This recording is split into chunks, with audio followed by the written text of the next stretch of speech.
Hello everyone, welcome to Alchemy IAS Institute. Today we will be discussing about the overview of the UPSC Civil Services examination pattern and the analysis of the syllabus which is prescribed by UPSC. Having said that, let us first know what exactly is UPSC.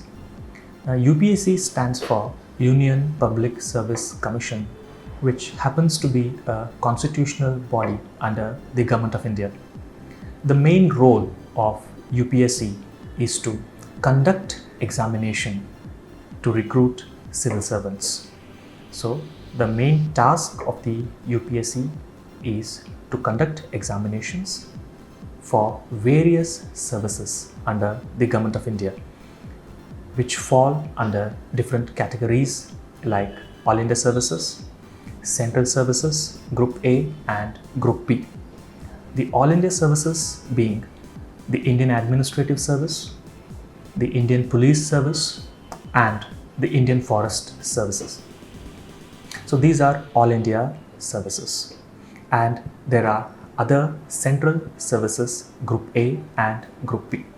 So UPSC conducts examination for all these services, and the appointment is done by the Government of India. Now, let us come to the pattern of the examination. Now, this examination, which we popularly call it as the Civil Services examination, happens every year. Now, this examination is divided into three phases. The first phase being the preliminary examination. After that, you have the phase 2, which we call it as the mains examination. And then we have the third phase, that is the personality test, which in a simple language, in a colloquial way, we call it as the interview. Now, let us understand what is the pattern of all these three phases. The first phase, as I said, is the preliminary examination, is of objective nature. When I say objective nature, I mean that a question would be given and you will also have the options for that particular question. So the job of an aspirant is very simple, that he has a question before him or her, and he or she will also have the answers right in front of him or her. So their job is to only choose a right answer.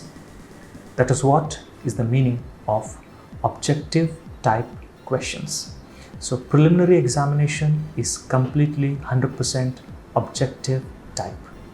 So in preliminary examination, you have basically two papers, that is the general studies paper, and then you have the civil services aptitude test, which in simple we call it as a CSAT paper. Both the papers are for 200 and 200 marks.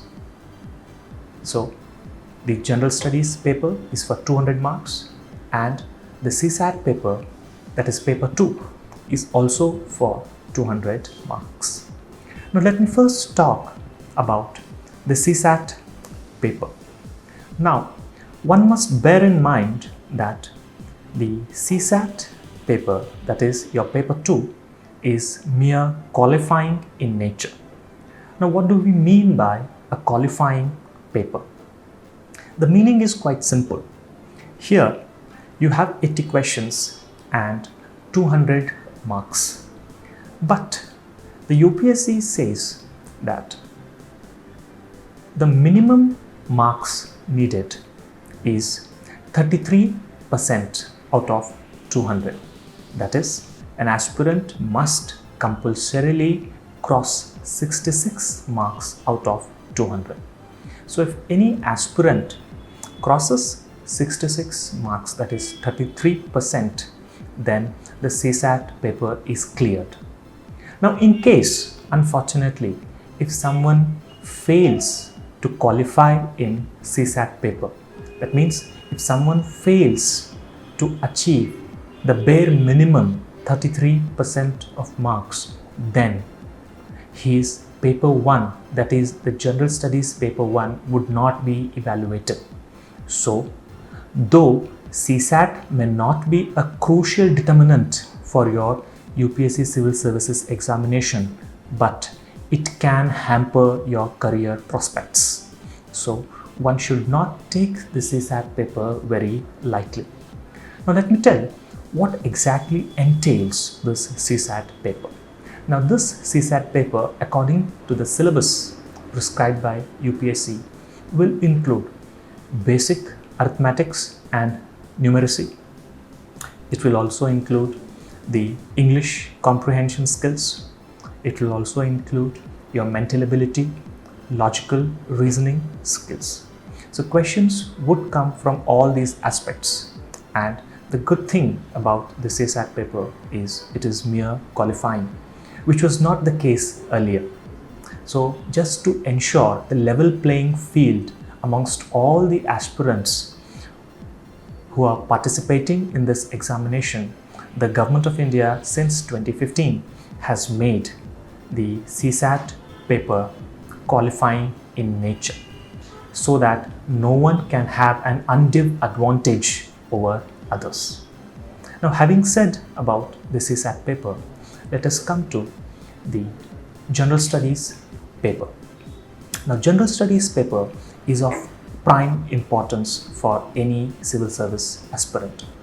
Now, this General Studies paper, which is again of 200 marks, is crucial because the marks that one gets in this GS paper would determine whether a candidate would go to the next phase of mains examination or not.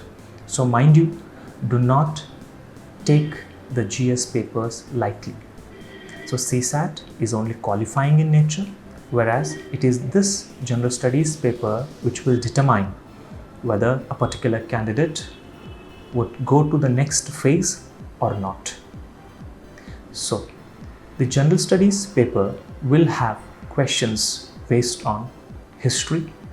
The history would include the ancient history of India, medieval history of India, modern history of India, and very recently we have also started seeing the questions from post-independent India coming into the preliminary examination. So in earlier times, the UPSC was very strict and it was not including the post-independent Indian questions. But of late, we are seeing a trend where UPSC is digressing from its traditional way of asking questions. So please try to focus also on the post-independent Indian history. Having said that, apart from history, you also have an associated subject of history, that is the art and culture of India. So it is very difficult to understand the art and culture of India without understanding the history of India. So the preparation for art and culture portion of the UPSC syllabus should go simultaneously. It should go hand in hand with your preparation for ancient India, medieval India, and modern India. Having said that, the questions would also come from the geography aspect, which will entail your physical geography and also Indian geography. Questions can also be expected from the Indian economy section of the UPSC syllabus.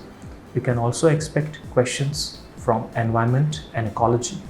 Questions will also come from science and technology. So, one more thing that I would like to specify here is the UPSC is of late focusing more on the dynamic content. When I say dynamic content, I mean your current affairs. So any serious aspirant would never take the current affairs aspect very lightly, because the preparation for UPSC is divided into two segments. That is, first you prepare for the static part of the syllabus, and then you also start focusing upon the dynamic aspect of the syllabus. And the preparation for the static aspect of the syllabus will go through your regular conventional reference books. Whereas when it comes to preparation for your dynamic part, that is your current affairs, the newspapers have to be your primary source of references, because it is these newspapers which are capturing your day-to-day current events. So you must focus on the newspaper